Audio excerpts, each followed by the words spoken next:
গঠিত হবে কীভাবে? সবাই বলছে এই ঐক্যমত্য পরিষদ, তারা বলেছে যে এটা সংসদ করে দেবে, তার মানে সরকারি দল বিরোধী দল সবাই মিলে করে দেবে। কিন্তু ওনারা বলছেন না, এটা প্রধানমন্ত্রী করবে। এরকম 10-12টা জায়গায় তারা আপত্তি দিয়েছে। এই কমিশন ওই আপত্তিগুলো শোনাই দিয়েছে, জাতিকে শোনাই দিয়েছে, কে কিসে আপত্তি দিয়েছে লিখিতভাবে দেখা দিয়েছে। পরে তারা এটা গণভোটে দিচ্ছে এই তাদের আপত্তিগুলো বাদ দিয়ে, কারণ আপত্তি দিয়ে এই নির্বাচনটা সঠিক হয়। কোনটা জনগণ মানবে আর কোনটা মানবে না, দুরকম প্রস্তাবটা একটা যেতে পারে। তারা এটা দিয়েছিল, দিয়ে এখানে বিএনপি রুষ্ট হয়েছে। যার সরকার বলেছে যে আগামী 1 সপ্তাহ ভিতরে আপনারা চেষ্টা করেন এক জায়গায় আসতে। আমাদের সবাই দোয়া করা উচিত, দেশের জন্য যা মঙ্গল, দেশের জন্য যা কল্যাণ, সেটাই যেন জামাত, বিএনপি সহ সকল রাজনৈতিক দল একমত হয়। প্রিয় ভাইরা, জামাত চায়, জামাত যদি সুযোগ পায়, 1 নম্বর কথা হচ্ছে দুর্নীতি সম্পূর্ণভাবে উৎখাত করবে, সম্পূর্ণভাবে উৎখাত করবে ইনশাআল্লাহ। 2 নম্বর হচ্ছে কৃষকদের, তাদের এই কৃষি কাজ করার জন্য যত টাকা দরকার এটা সুদমুক্ত ও লাভমুক্তভাবে কৃষককে দিয়ে। এরপরে জামাত এই কর্মসূচির মধ্যে আছে আমাদের যুব সমাজ যত আছে তাদেরকে অন্তত 35টি ট্রেনিং, 1 বছর করে ট্রেনিংয়ের ব্যবস্থা করবে সকল যুবককে, যাতে তারা দেশে থাকলেও বিভিন্ন উপার্জন করতে পারে, বিদেশে গেলে পাসবুক উপার্জন করতে পারে, বেকার যেন কেউ না থাকে। শিক্ষা ব্যবস্থাটা এমনভাবে করতে চায় যে একজন ছেলে শিক্ষা থেকে বের হবে, সার্টিফিকেট পাবে, সাথে সাথে অ্যাপয়েন্টমেন্ট লেটার পাবে। শিক্ষাকে এভাবে নৈতিকতা সম্পন্ন এবং কারিগরি সমৃদ্ধ শিক্ষা ব্যবস্থা জামাত করবে। জামাত যদি আল্লাহ তাআলা আমাদের সুযোগ দেয়, তাহলে আমাদের দেশ থেকে হিংসা, হানাহানি, ভেদাভেদ এটা দূর করে হিন্দু, মুসলমান সহ সকল নাগরিক যেন সম্মান নিয়ে এখানে চলাফেরা করতে পারে, ব্যবসা বাণিজ্য করতে পারে, তার ব্যবস্থা করবে জামাত। যদি আল্লাহ তাআলা জামাতকে সুযোগ দেয়, তাহলে জামাত এদেশে নারীরা তাদের ঘরে, রাস্তায়, অফিসে সহ সকল জায়গায় সর্বোচ্চ সম্মান, নিরাপত্তা এবং অধিকার নিয়ে চলাফেরা করতে পারে, তার ব্যবস্থা ইনশাআল্লাহ করবে। প্রিয় ভাই, একটি উদাহরণ বলি। আমরা যে হিংসা মুক্ত করতে পারি, গত 14 মাস হয়ে গেল, আমাদের ঘরে কি নির্যাতন আগে হয়েছে, কিন্তু সারা বাংলাদেশে একজন আওয়ামী লীগের উপরে জামাত কোনো জায়গায় আঘাত করেছে কেন?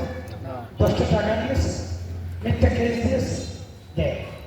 এটাই জামাত এদেশে যে লোকটি জামাতে আসে তাদেরকে ধৈর্যশীল করার, সৎ করার, মানবিক করার চেষ্টা করে।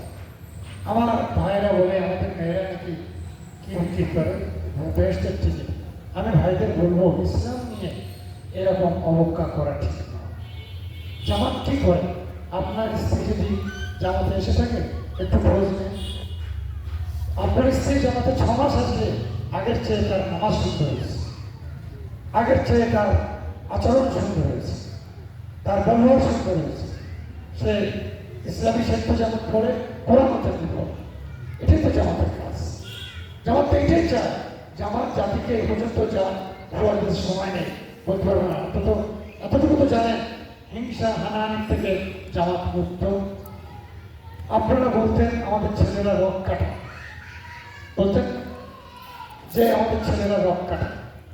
এরপরে জামাত মেয়েদেরকে কি করবে? জামাত ক্ষমতা গেলে মেয়েদেরকে একেবারে দরকার ভরে ঘরের ভিতরে দিতে হবে। এইসব ইসলাম নিয়ে মিথ্যা কথা বলা ঠিক নয়। আপনারা চিন্তা করছেন Chittagong university, Dhaka university, Jahangirnagar university, Rajshahi university, পূর্ব থেকে পশ্চিম সীমান্ত প্রত্যেকটা ইউনিভার্সিটিতে আপনাদের ছেলেরা প্রমাণ দিয়েছে জামাত এবং শিবিরের বিরুদ্ধে এই পর্যন্ত যা বলা হয়েছে 100% মিথ্যা। তার প্রমাণ 60 থেকে 70 বার ভোট দিয়েছে। প্রিয় ভাইরা, শিবিরের তো স্থায়ী ছিল, তাদের শিবির চিনতে পারবে বলে টয়লেটে নামাজ পড়তো না, নামাজ যে পড়ে এটা কাউকে দেখাতো না। আমার প্রিয় ভাইরা, সেই ছেলেরা, তারা তো আওয়ামী লীগের ছেলে, তারা তো বিএনপির ছেলে, সেই ছেলেরা আজকে শিবিরকে এক জায়গায় না পূর্ব থেকে পশ্চিম সমর্থন দিয়েছে। মেয়েরা, আপনাদের মেয়েরা যারা আলটা মডার্ন মেয়ে, কেমন জামাত তো জামাত ধারে নাম শুনতে পারে না, তারা ভোট দিয়েছে। তারা বলছে শিবিরই সবচেয়ে ভদ্র ছেলে, বিনয়ী ছেলে এবং তারা পড়াশোনায় ভালো। আর তারা বলছে আমাদের ইজ্জতের নিরাপত্তা আমরা শিবিরকে। প্রিয় ভাইরা, আপনাদের ছেলেরা এই কথা বলছে আর আপনারা এখনো জামাতের বিরুদ্ধে বলছেন, এটা কি ভালো কথা হলো? আপনাদের মেয়েরা কি বলছে দেখে নেন, আর আপনারা এখনো জামাতের বিরুদ্ধে বলছেন, এটা ঠিক। আসুন আমরা কে কি করবো সেটা বলে জামাতের কাছে ভোট চাই। আমরা একসাথে কাজ করছি, এখন তো দুই পক্ষ খেলা, কেন রাগারাগি হবে, মারামারি হবে? আচ্ছা, আপনারা বলছেন ভোট দিতে যেতে দিবেন, আপনারা বলছেন অমুকরা অমুকের সবাই যেতে পারবে না। কত বড় জঘন্য অন্যায়! এটা যদি অন্যায় না হয়, আওয়ামী লীগের অন্যায় কি ছিল? আওয়ামী লীগ তো বলতো আমাদের লোকেরা ছাড়া আর জামাত বিএনপি ভোট দিতে যেতে, তাহলে কি অন্যায় ছিল? আমার প্রিয় ভাইয়া, এই অগণতান্ত্রিক কথা, সন্ত্রাসী কথা, এই কথা থেকে আসুন আমরা ফিরে আসি। সকল মানুষকে অধিকার দিন, তারা যেন তাদের ইচ্ছা মতো তারা ভোট দিতে পারে। এর বাইরে তো কথা বলার অধিকার কারো থাকে না। আমি শাসা বিএনপির প্রতীক নেতা, প্রতীক কর্মী সমর্থককে আমি ভালোবাসি। 8 সালে এখানে আমাকে নমিনেশন দিয়েছিলেন, সবাই একসাথে কাজ করেছি। আমি কৃতজ্ঞ, এখনো ভালোবাসি, শ্রদ্ধা করি। আগামীতেও আমরা একসাথে চলতে পারবো, আমার বিশ্বাস। একসাথে আমরা চলতে পারবো। কারণ প্রিয় ভাইয়া, আল্লাহ যদি আমাকে সুযোগ দেয়, এই শাসন থেকে হিংসা হানানিটা দূর করে দিয়ে একসাথে বসবাসের পরিবেশ ইনশাআল্লাহ তৈরি করবো। সমাজে ভাড়া জামাত যদি সুযোগ পায়, স্কুল, কলেজ, মাদ্রাসা সম্পূর্ণ সরকারি করবে আল্লাহ যদি আমাকে সুযোগ দেয়, সাত তরুণদের প্রশিক্ষণ দিয়ে যেন তারা বিদেশে সম্মান পেতে পারে, দেশের জীবন আয় করতে পারে, তার সর্বাত্মক চেষ্টা করবো। সার জলবদ্ধতা সকলকে সাথে নিয়ে আমি দূর করার জন্য সর্বশক্তি দিয়ে চেষ্টা করবো।